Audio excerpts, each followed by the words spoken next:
나귀를 타고 예루살렘에 올라가신 예수님은 생각보다 과격한 행동을 이어가셨습니다. 성전을 청결하게 하는 사건을 일으킨 후에는 멀쩡한 무화과 나무를 저주하여 마르게 하셨습니다. 예수님은 마지막 한 주간에 많은 말씀을 하셨고 교훈을 주셨는데, 특별히 본문은 가장 중요한 신앙의 본질에 집중해야 된다는 메시지를 주고 있습니다. 예수님은 성전에 들어가서 성전 안에서 매매하는 자들을 내쫓으시고 돈 바꾸는 자들의 상을 둘러엎고 비둘기 파는 자들의 의자를 둘러엎으셨습니다.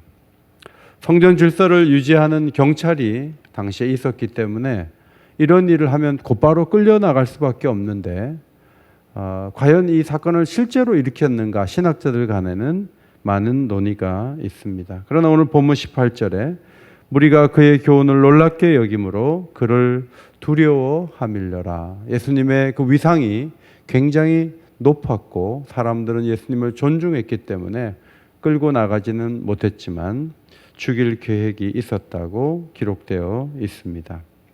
예수님이 성전에 들어가셨는데 재물을 공급하는 시장의 바깥들이 있는 곳이 아니라 성전 내부에 들어가셨는데, 거기에서 상업적인 활동이 있었기 때문에 예수님은 분노하셨습니다. 성전 경내의 성스러운 공간을 시장처럼 만들었기 때문입니다. 그래서 예수님은 강도의 소굴을 만들었다고 지적하십니다. 예레미야 7장 11절에 내 이름으로 일컬음을 받는 이 집이 너희 눈에는 도둑의 소굴로 보이느냐? 보라, 나 곧 내가 그것을 보았노라. 도둑의 소굴은 도둑질을 한 다음에 은신하는 장소를 의미합니다. 성전을 둘러보신 예수님은 성전 제사의 이중성과 한계를 보고 계셨습니다. 성전에서 짐승 제사를 드렸으니 거짓말하고 도적질하고 폭력을 행사해도 우리가 이렇게 제사를 지내니 우리는 괜찮다. 그렇게 은신하는 그 모습을 도둑의 소굴로 간주하셨던 것입니다.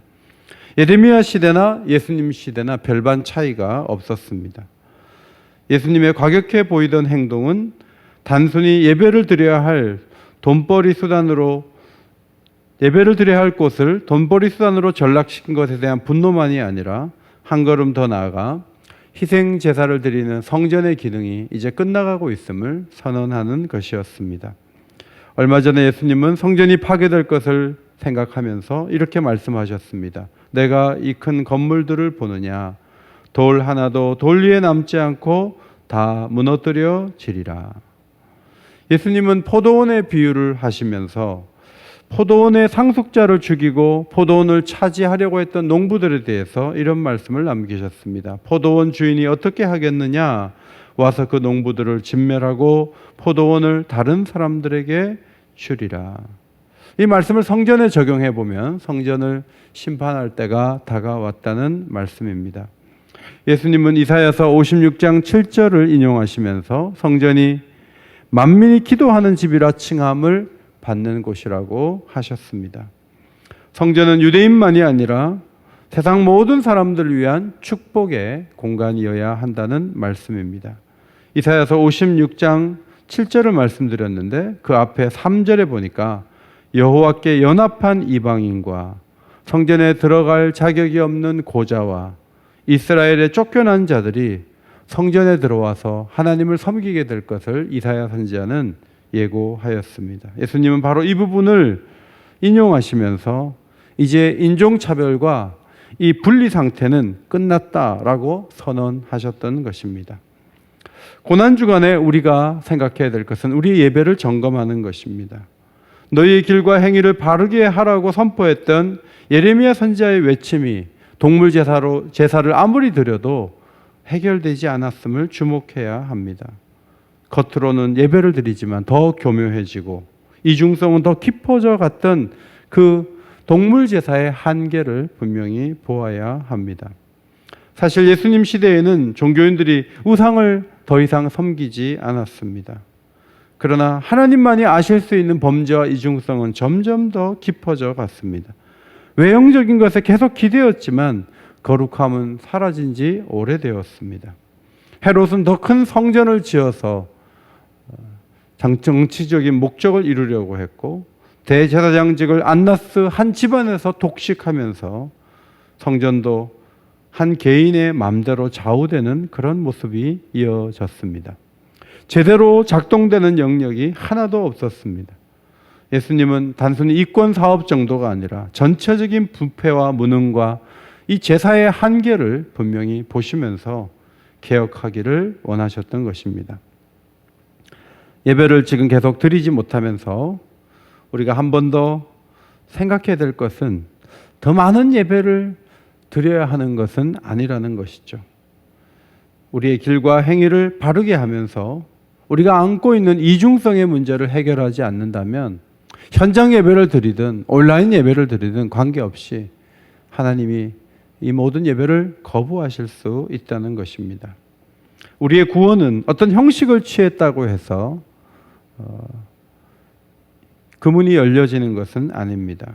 하나님의 아들을 보내주셔서 십자가에 죽게 하심으로 구원의 길이 열렸습니다. 하나님은 실제 역사에서 아들을 세상에 보내시고 십자가에 죽게 하셨습니다. 그분을 어린 양으로 삼아 희생시키셨습니다. 어린 양 대신 예수님이 세상에 와서 성전을 보니까 허상에 매달려 있는 것으로 가득했습니다. 어떤 의식이 저들을 구원하고 제사의 절차가 저들의 문제가 해결된다고 보았지만 점점 더 이중적인 상태로 빠져 들어갔습니다. 예수님은 그것이 아니라는 것입니다. 다 소용이 없다는 것입니다. 모든 만남과 종교적인 행위마저 어려워진 지금 하나님이 우리에게 가장 원하는 것은 진실한 삶입니다. 순전한 마음으로 예수 그리스도께 집중하고 그분의 구원을 바라보는 겸손을 요구하십니다. 일자리를 만든 것이 미국 대통령의 치적이었지만 한 주 만에 그 일자리 대부분이 사라졌습니다.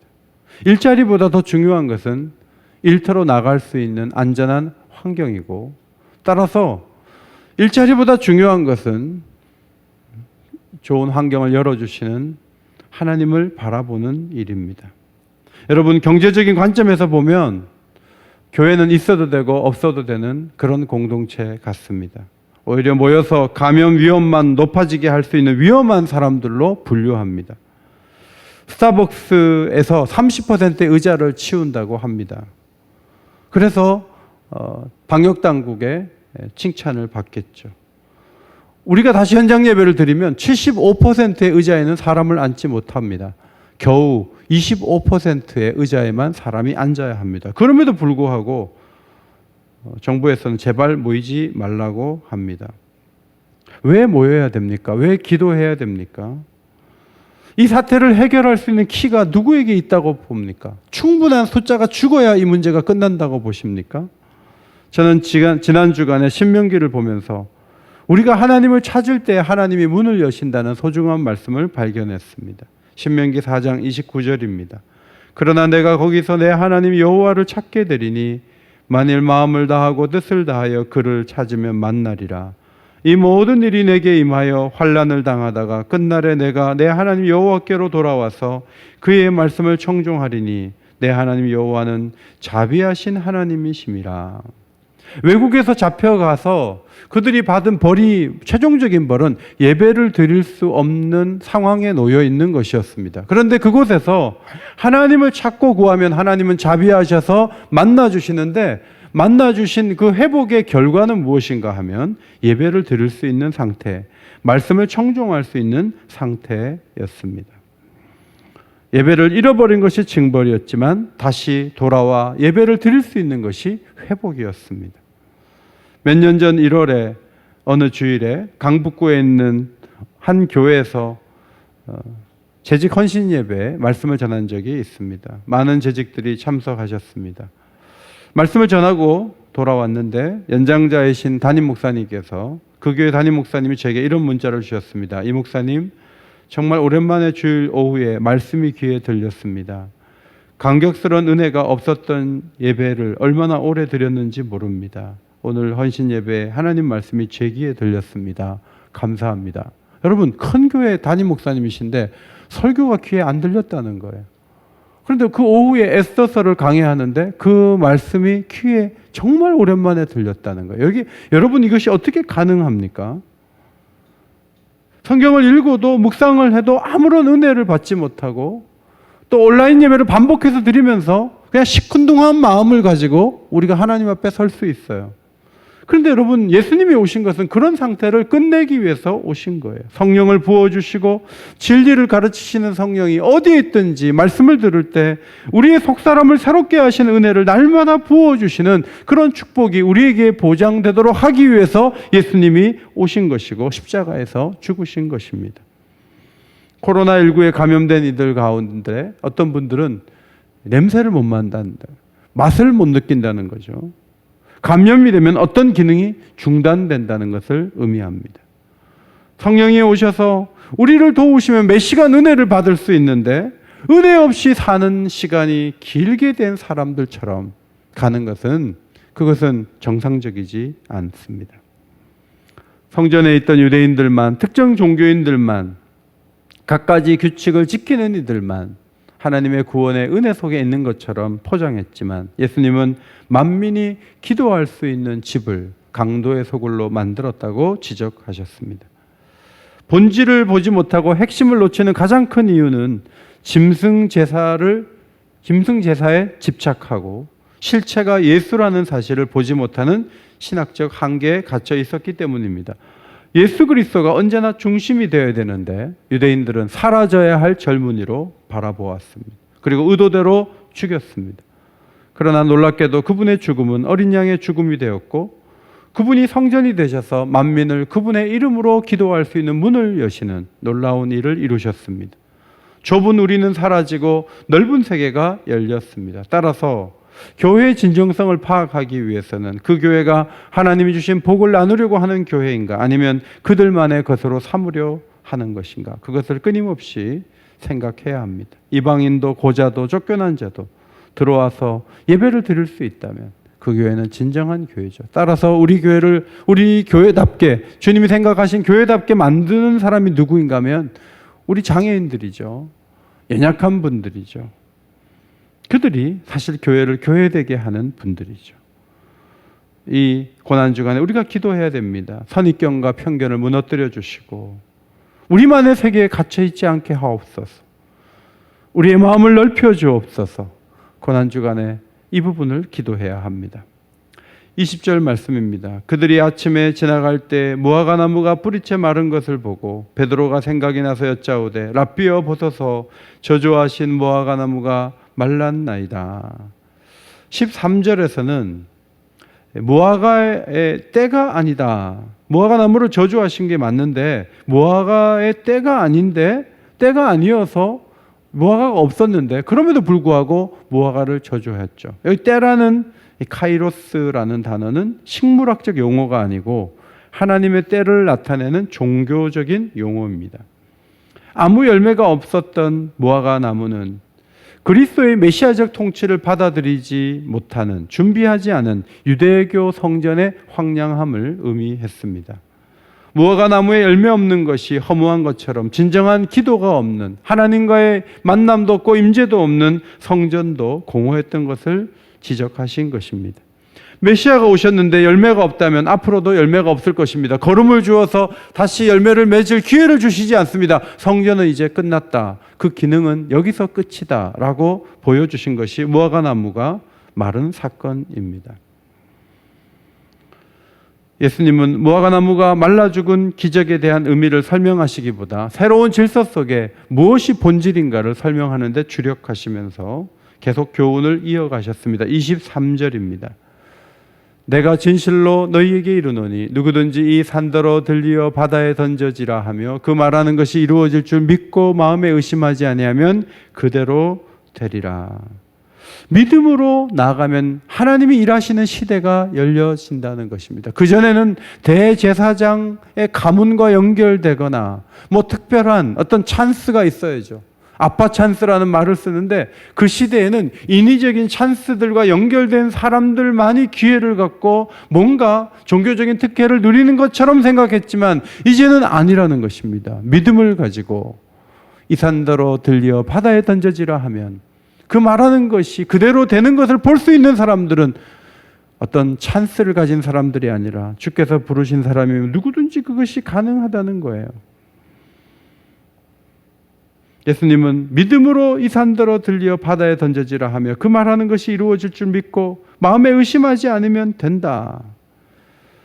빽이 없어도, 배움이 없어도, 권력자 한 사람을 몰라도 예루살렘에서 놀라운 교회를 이루었던 제자들을 통해서 믿음으로 이룰 수 있는 역사가 얼마나 큰 것인가, 그것을 선포해 주셨습니다.